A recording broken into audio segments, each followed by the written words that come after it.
బంగాళాఖాతంలో ఏర్పడిన అల్పపీడనం బలపడింది. ఇది వాయుగుండంగా మారి పశ్చిమ వాయువ్య దిశగా కదులుతుంది. మరో 24 గంటల్లో తీవ్ర వాయుగుండంగా మారే అవకాశం కనిపిస్తుంది. దీని ప్రభావంతో పిడుగులతో కూడినటువంటి వర్షాలు పడతాయని ఐఎండీ హెచ్చరిస్తుంది. నేటి నుంచి ఏపీపై వాయుగుండం ప్రభావం కనిపించనుంది. రాష్ట్రంలో 3 రోజుల పాటు వర్షాలుంటాయని వాతావరణ శాఖ తెలిపింది.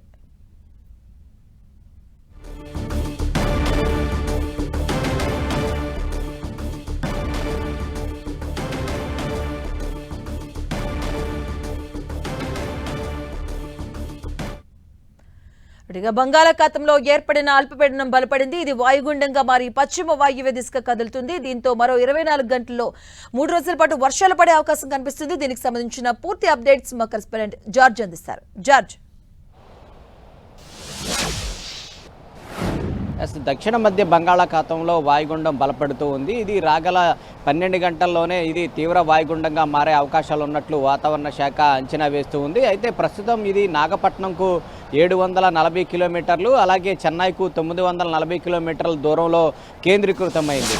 అయితే ఇది రాగల 24 గంటల్లో తీవ్ర వాయుగుండంగాను, ఆ తర్వాత వచ్చే 24 గంటల్లో సైతం కూడా తుఫానుగా మారే అవకాశాలు ఉన్నట్లు వాతావరణ శాఖ అంచనా వేస్తూ ఉంది. ఇది వాయువ్య దిశగా పయనిస్తూ ఇటు శ్రీలంక అలాగే చెన్నై తీరాలకు సమీపంగా వెళ్ళి శ్రీలంక వద్ద తీరం దాటి ఆ తర్వాత మరలా ఇది నైరుతి బంగాళాఖాతంలో ప్రవేశించి చెన్నైకు అలాగే ఆ పరిసర ప్రాంతాల్లో 30వ తేదీన తీవ్ర వాయుగుండంగా బలహీనపడి తీరం దాటే అవకాశాలు ఉన్నట్లయితే వాతావరణ శాఖ ప్రస్తుతానికి అంచనా వేస్తూ ఉంది.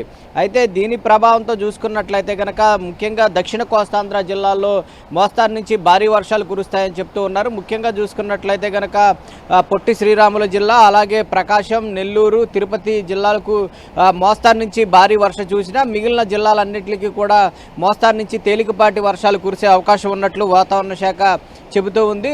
అంతేకాకుండా 28వ తేదీ నుంచి దీని ప్రభావం అత్యధికంగా ఉండే అవకాశం ఉంది. 28 అలాగే 29 తేదీల్లో భారీ వర్షాలు చాలా చోట్ల కూడా కురిసే అవకాశం ఉంది. కాబట్టి ఇటు లోతట్టు తీర ప్రాంత ప్రజలు అప్రమత్తంగా ఉండాలని వాతావరణ శాఖ చెప్తూ ఉంది. అంతేకాకుండా తీరం వెంబడి బలమైన గాలులు వీస్తూ ఉంటాయి. సముద్రం కూడా కాస్త అల్లకల్లోలంగా మారే అవకాశం ఉంది. కాబట్టి మత్స్యకారులు ఎవరూ కూడా వేటకు వెళ్లొద్దని హెచ్చరికలు జారీ చేసింది. మరొక వైపు ఈ తుఫాను నేపథ్యంలో అన్ని ప్రధాన వాటర్ లెవెల్లో సైతం కూడా 1వ నెంబర్ ప్రమాద హెచ్చరికలు సైతం కూడా జారీ చేశారు.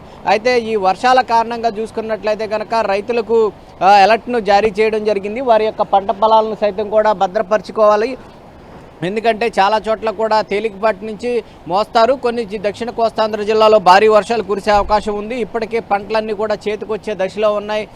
అన్నీ కూడా కోతలకు కూడా వచ్చే అవకాశం ఉంది. కాబట్టి వరి పొలాలన్నింటిని కూడా చాలా వారు సాధ్యమైనంత త్వరగా రైతులు భద్రపరచుకోవాలని వాతావరణ శాఖ చెప్తూ ఉంది. ఇది వర్షాలు ఎక్కువగా కురవడం వల్ల ఈ రైతులకు కూడా నష్టం కలిగే అవకాశం ఉంది. కాబట్టి రైతులంతా కూడా వెంటనే అప్రమత్తమయ్యి చర్యలు తీసుకోవాలంటూ కూడా వాతావరణ శాఖ ఇప్పటికే స్పష్టం చేస్తూ ఉంది.